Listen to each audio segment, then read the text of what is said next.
Rhian Kelly from the CBI, thanks for joining us here at the EIC conference. You pointed out in your presentation that business really wants a framework that can drive investment. I mean, do you think that the Paris talks will really help to deliver that?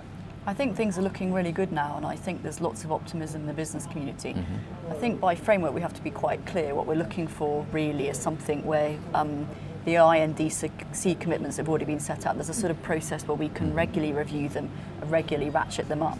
Right. And I think that will give the direction of travel for businesses to think about, well, what does it mean for their investment, and actually how do they track that sort of low carbon trajectory with their investments. Because you also, of course, raised the issue of really addressing competitiveness, and I think you pointed out by setting targets, you also risk imposing unnecessary costs on businesses. That's clearly an issue you need to avoid. What I said was it's really good for Europe to be in the lead on this, but by being in the lead we need to be one step ahead, not two steps ahead. And by being one step ahead we need to be just mindful of those industries that use a lot of energy, and as a consequence are sort of have a lot of regulation, a lot of cost added, but they're trading internationally with companies who might not have those sort of comparable costs, and we just need to be mindful that we don't encourage them to invest outside Europe. We keep them here, right. To a point where actually there's comparable action all over the world.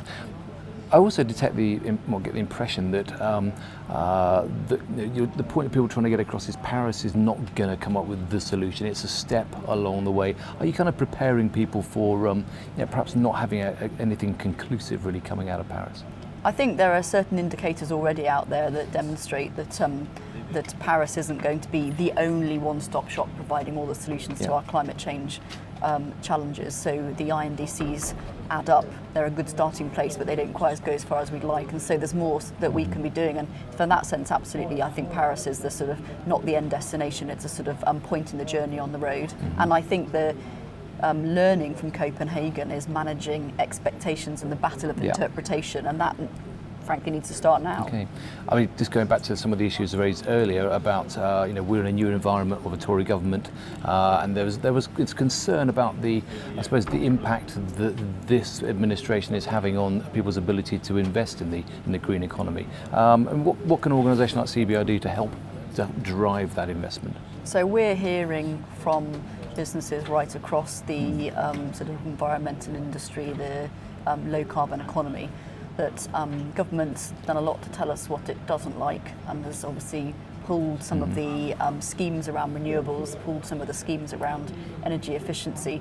What investors are looking for is a steer on what it does like, and that's the point at which they will press play again. But in the meantime, that uncertainty, I think, is meaning that investment isn't coming as quickly as we would need it to. Interesting times ahead. Thanks for joining us here today. Thanks a lot.